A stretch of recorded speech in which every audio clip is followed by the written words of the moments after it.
E aí, pessoal, teremos mais um comentário sobre a tese da arquitetura mental. E mais uma vez hoje falaremos sobre se você é uma ideia ou se você é o causador de uma ideia. Ser ou não ser. Então, começando aqui o vídeo.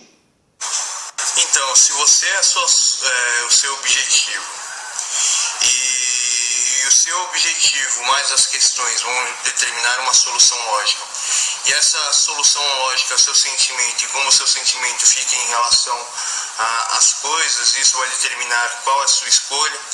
Então você não é feito pela sua mente, você é causado pela sua mente, né? Muito bem. Só para dar uma referência, essa ideia, se você estiver dentro desse padrão, né, sendo determinado por isso, é como se você estivesse puramente dentro da questão do behaviorismo, que você é apenas condicionado através do ambiente, através de estímulos e respostas. Né? Por isso dá até para você programar uma pessoa ou até mesmo um animal, né? Para fazer um treinamento para ele adquirir determinadas características.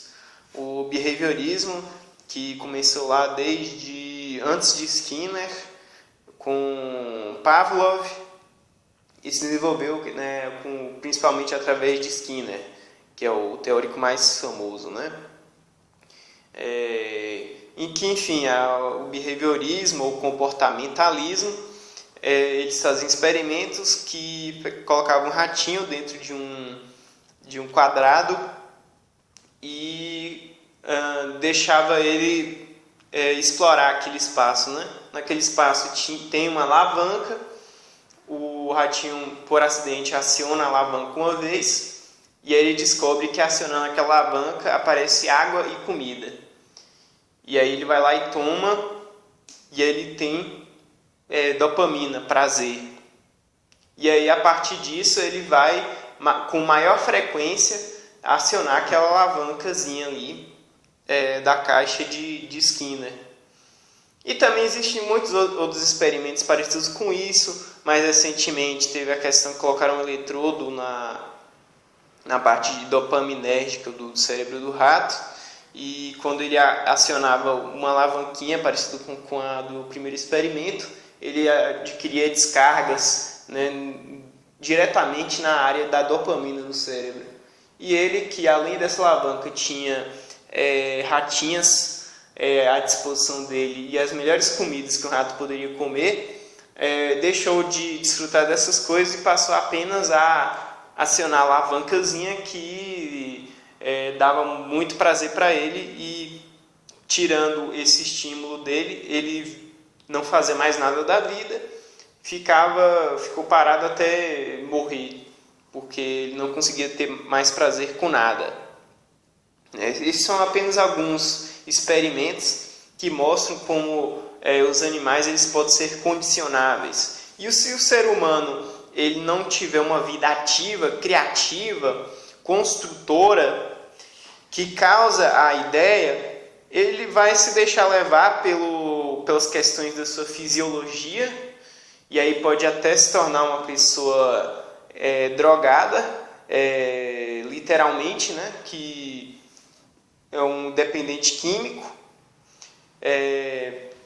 e até mesmo drogado não apenas em questões químicas, mas ou em relação a jogos, até mesmo coisas que o dinheiro pode fazer, que ele pode desfrutar, coisas mais não tão direcionadas a uma droga que você consome como se fosse um alimento ou algo desse tipo, mas sim algum tipo de evento que ele quer produzir, que ele fica viciado naquilo, aquela coisa que ele quer se desfrutar neste mundo, se torna um deus para ela, né? Digamos assim, analogicamente. E aí, a partir disso, ela vai ser condicionada por esses fatores externos. Só para dar uma esclarecida aqui no que ele acabou de falar, né? Aí vem a grande questão. questão. Se você é feito pelos seus pensamentos, se você é um propósito estabelecido... Ah, sim. E tudo isso, por exemplo, no behaviorismo, você analisava apenas o quê? Os comportamentos visíveis de uma pessoa, ou de um animal, né? Mas passando para o ser humano, que é mais complexo. E primeiro se analisava apenas os aspectos observáveis, né? Dentro de uma ciência positivista, né? Que, enfim, analisava até menos os dados empíricos e tal. E, por exemplo, via o comportamento da pessoa, a postura dela, o tom de voz, as ações, as atividades dela, coisas assim que eram palpáveis. Mas depois o behaviorismo passou também para o pensamento, analisar também o pensamento, a palavra, a linguagem, começou a ter uma integração dentro dessa área. E o que a gente tem mais de avançado nesse sentido da psicologia é o TCC, que é a teoria comportamento e cognição, que aí já não é apenas o comportamento físico visível, mas também tem as questões da consciência. E aí se vê que também a consciência, o pensamento, são modeláveis, eles são condicionáveis. Então, se você é condicionado por um pensamento que é gerado em você, você não questiona esse pensamento que você tem, é como se seu cérebro, sua cabeça virasse uma máquina produtiva de pensamentos que, se você observar e analisar bem, você vai ver que existem padrões e ciclos que se repetem e que as pessoas ficam, digamos assim, se deixar, né? Fica preso, fica sendo determinado por esse único padrão, por essa única variável, essa única subrotina, e vai sendo guiado por isso, e isso vai, através disso que ela vai julgar tudo e etc. E aí, mas basicamente isso que o Thiago Magalhães está falando aqui, né? Que você vai ser guiado, que você vai ser direcionado pelo seu pensamento, pela sua subrotina. E não conheço muito bem o TCC, mas pelo menos no behaviorismo ele reflete, ele pensa o pensamento, vamos dizer assim, dentro dessa perspectiva de condicionamento ambiental. Então vamos continuar aqui. Você é uma variável inerente ao propósito estabelecido, que é simplesmente as causas e a solução dela. Então você não é um ser humano, você é uma ideia, e uma ideia tem falhas. Eu não sou um ser humano. Muito bem. Essa ideia que ele fala seria o quê? Seria todo esse mecanismo, não apenas emocional, né? Mas emocional e de pensamento, um mecanismo mental, né? Você se torna apenas uma única maquinaria imaginal, mental, que você constrói na sua mente, e você acaba sendo determinado por isso, né? Mas a mente humana ela transcende isso. Ela é capaz de construir novas maquinarias mentais, reconstruí-las, reformá-las, ver as coisas como elas são e, a partir das coisas, construir uma maquinaria mental, uma formatação mental que te capacite para poder resolver o problema que está ali em questão. E não ser, digamos assim, engessado, estar formalizado dentro de uma mecânica das ideias, dos pensamentos, que vai em apenas uma única direção, vamos dizer assim. O ser humano ele pode transcender isso, não ser uma ideia mecânica, vamos dizer assim, e refletida, que não se faz uma reflexão acerca dessa ideia que você tem, no sentido de objetivo que você tem, que você possui. Eu sou o causador das minhas ideias para causar aquilo que há de acontecer. Hamlet, ou Shakespeare, né, quando ele está com uma caveira na mão, ele fala ser ou ou não ser? Eis a questão. Qual vida, qual caminho, qual escolha que me dará um discernimento para que eu possa responder todas as coisas e assim sendo eu ser a vida? Será que eu serei um sapateiro, ser um rei, ser um príncipe? Então, tá vendo? Esse discernimento do que escolher sobre todas as coisas é essa capacidade, essa atitude mental que te faz desconstruir essas maquinarias mentais que formam essas ideias que te determinam e desmontá-las, montá-las e desmontá-las em relação para qualquer coisa e não formatar uma ideia apenas para sapateiro, ter uma ideia apenas para rei, ter uma ideia apenas para outro caminho, né? Não impor um caminho específico sobre todos os outros caminhos, não se identificar com um único caminho traçável, mas sim saber que todos os caminhos você pode caminhar sobre eles e construir uma carroça, digamos assim, ou alguma espécie de carro mental, que seria essa estrutura mental na sua cabeça, que seja capaz para andar sobre cada um destes caminhos, né? É claro que cada um vai ter uma preferência, o seu coração vai mostrar de alguma maneira que tem alguns caminhos que vão ser melhores, vão te fazer mais alegres, mais felizes, né? Vão trazer mais plenitude para o seu ser. Mas basicamente isso mesmo, que o ser humano ele pode traçar qualquer caminho, né? Basicamente isso. Ser uma princesa, ser um animal, ser um móvel, ser isso, ser aquilo, me trará ter uma condição de vida perfeita ou não? Qual seria a posição intelectual da vida perfeita? Existe a questão, é ser o causador daquilo que há de acontecer. Mas como que é que você possa ser o causador daquilo que há de acontecer? Basta medir a sorte de cada sorte ou entender quais são as causas de todas as coisas e ver qual é o resultado delas. A sorte de cada sorte. Sorte no sentido aqui a sorte de cada sorte. Essa primeira sorte significa destino e sorte. A segunda sorte que fala aqui não é apenas sorte ou azar, é uma variedade, uma especificidade. Então, o destino, saber qual é o destino de cada coisa, de cada tipo de coisa, de cada tipo de caminho, de cada tipo de escolha, de cada tipo de espécie, enfim, por aí vai.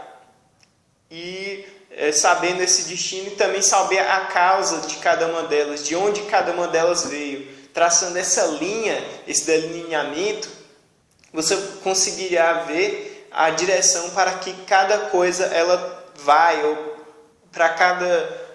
para onde tende cada coisa, né? Qual é a tendência de cada coisa, de onde ela irá ir, ou onde ela poderá ir, qual é a probabilidade do caminho de cada coisa, para onde poderá ir.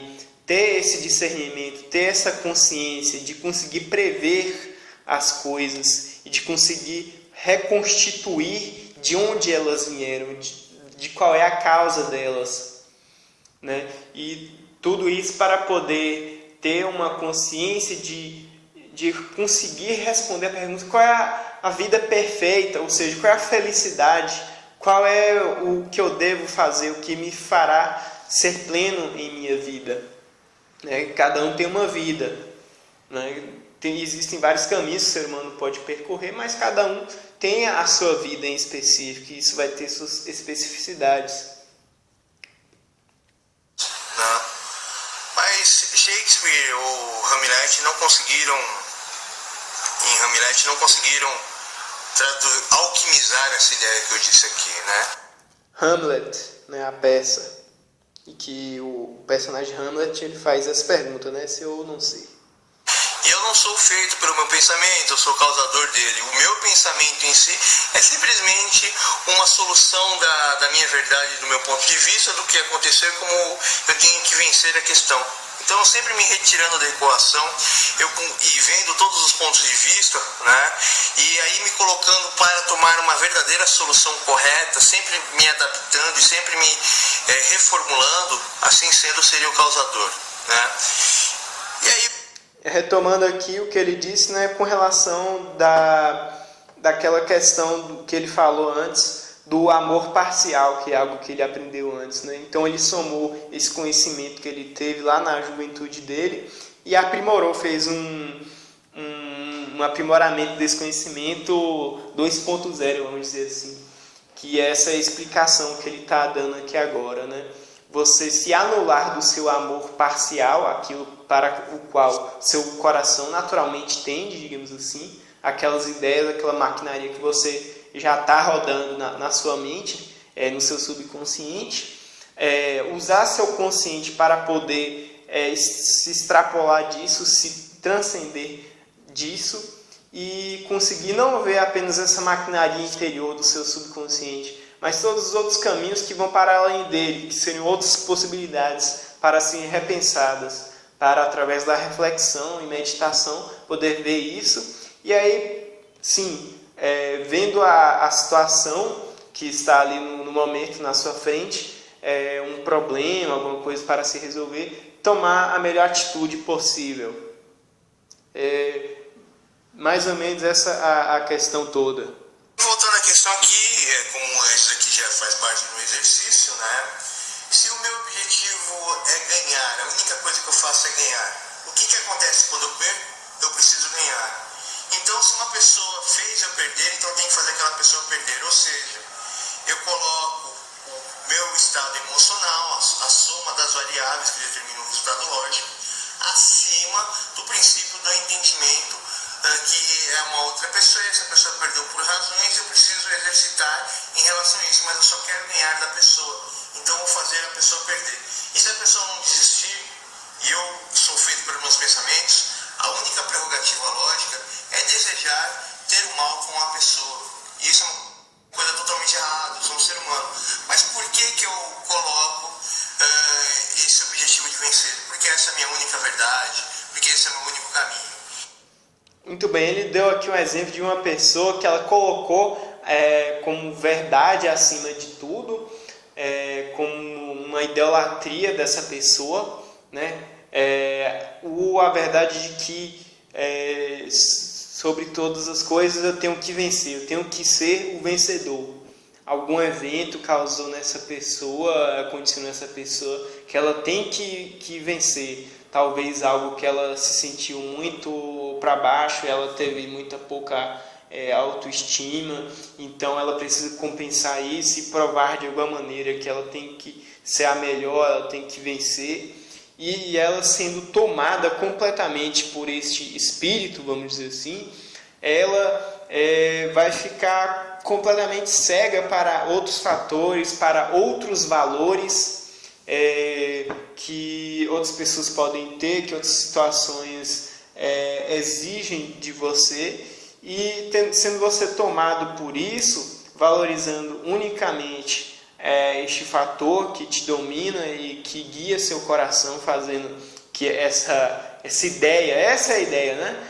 O vencer é a ideia que vai gerar essa máquina interior dentro de você, única e engessada.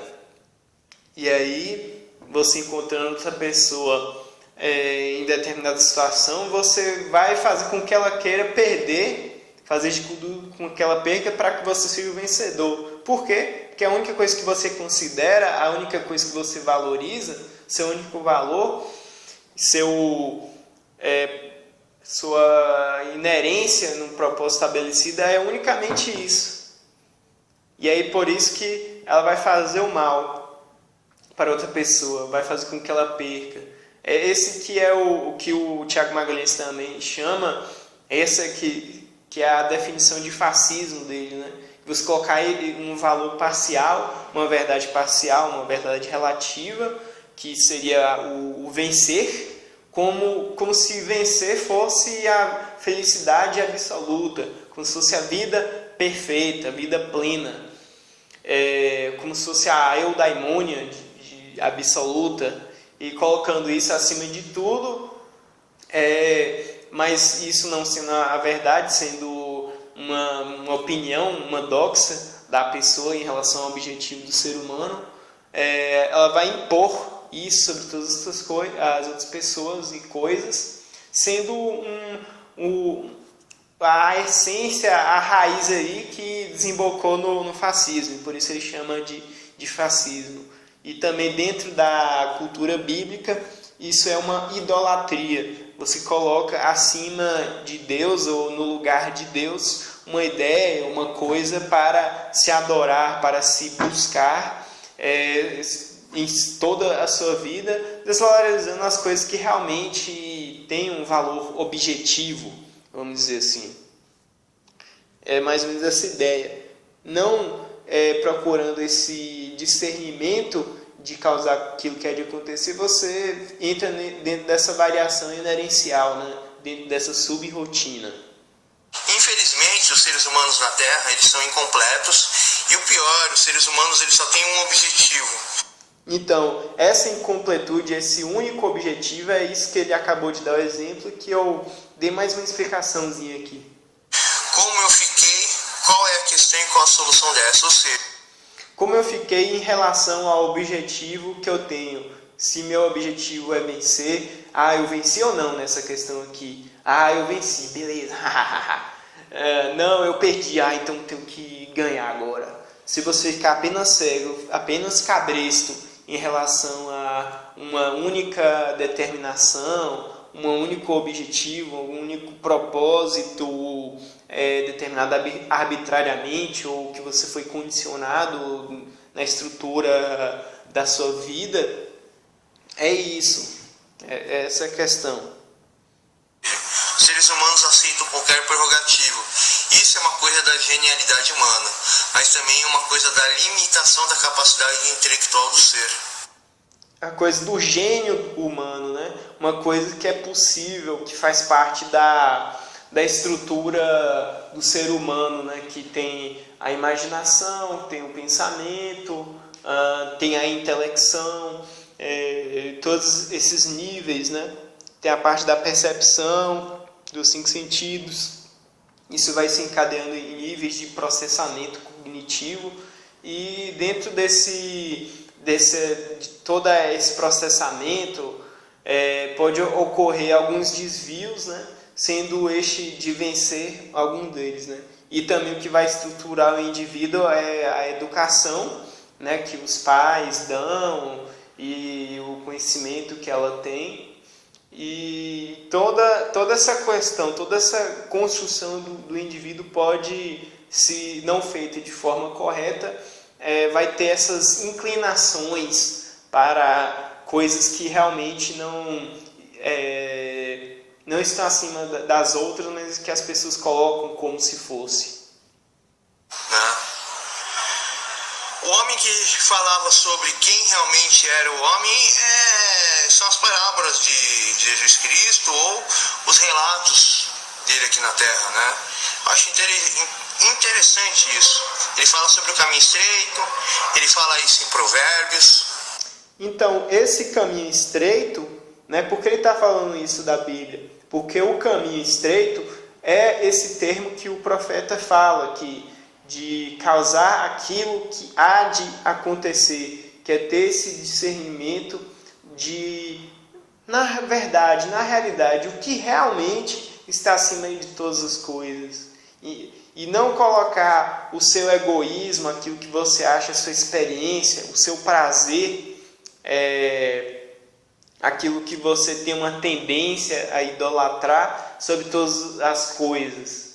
E sim você trazer um autoquestionamento para falar realmente, será que isso que eu gosto tanto tem esse valor todo objetivamente? Ou isso é apenas uma ilusão da minha mente e eu estou querendo impor isso na realidade e na minha relação com as pessoas? Este é o questionamento né, que vai te levar ao caminho estreito, se você persistir nele. Ou no discernimento de causar aquilo que há de acontecer. Ele fala que o homem tem que buscar a sabedoria, o discernimento, a perspicácia. Mas infelizmente, como eu disse, os seres humanos estão cheios da sua própria verdade. E infelizmente os seres humanos eles estão alienados do seu estado mental, Isso é interessante. Dentro de um plano quase que unicamente intelectual, você pode dizer que essas pessoas, né, que colocam os objetivos acima de todas as coisas, é como se fossem os sofistas, né, que eles colocavam algumas verdades relativas ali, que Sócrates ele chegava, fazia algumas perguntas simples e através da maiêutica demonstrava que aquelas pessoas estavam erradas, né, que os sofistas estavam errados. Mas eles queriam o quê? Eles queriam apenas usar a estrutura da argumentação, da retórica, apenas para poder convencer as pessoas para que elas fizessem ou favorecessem o que esses oradores queriam, para satisfazer as vontades deles, né? E para que eles pudessem manipular e ter poder político lá na polis grega, esse tipo de coisa. Então é mais ou menos essa a situação. Enquanto Sócrates não, ele estava buscando realmente a sabedoria, se auto-questionando, fazendo um processo de maiêutica, né? Se esvaziando de opiniões para poder buscar, esvaziando das doxas para realmente buscar a episteme, a realmente poder distinguir as coisas e encontrar o que realmente tem valor, o que realmente é a coragem, o que realmente é a beleza, e buscar estas coisas, enquanto os outros não.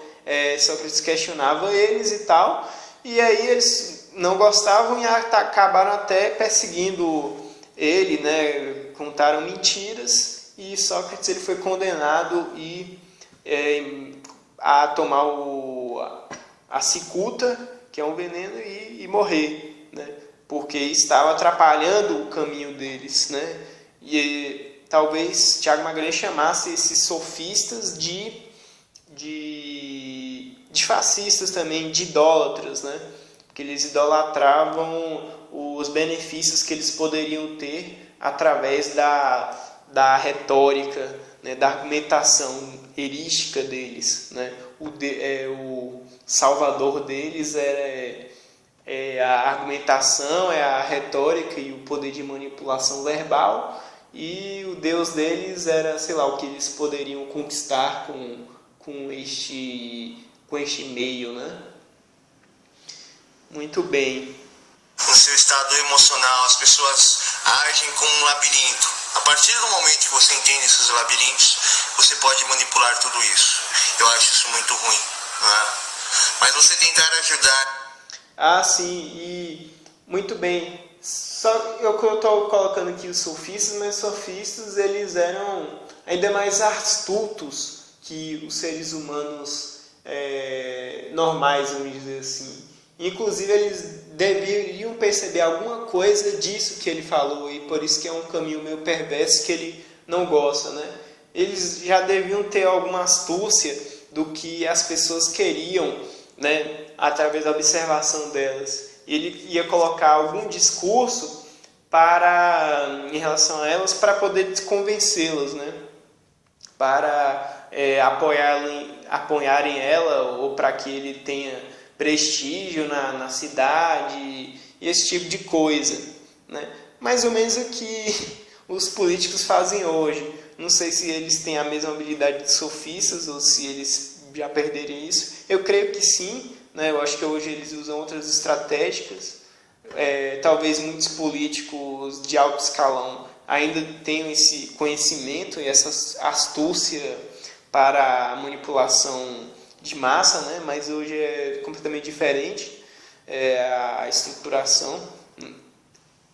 né, de marketing e tudo isso, né, mas eu tentando colocar aqui em um plano dos dias de hoje.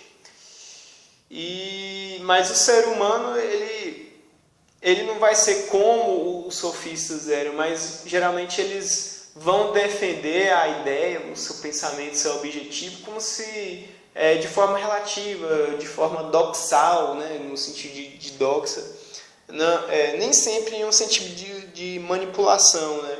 Sendo você um manipulador, aí a questão é ainda mais grave, mas no sentido de que você defende de que normalmente, né, eu colocar aqui generalizando mesmo, de unhas e dentes aquilo que você acredita e que assim, que você deseja muito, né?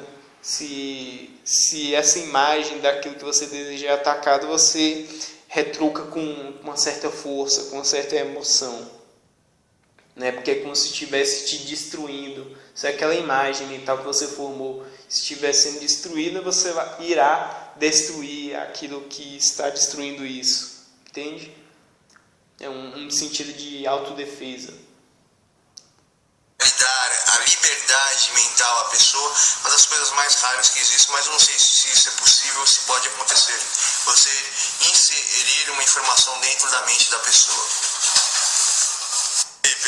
Seria uma informação no sentido seguinte, né? Informação nós todos, por exemplo, até ler notícia você tem a informação ali. Então ele está falando informação no sentido do quê? No sentido dessa verdade, dessa estruturação bora dizer assim, do coração da pessoa, daquilo que irá definir o objetivo da pessoa.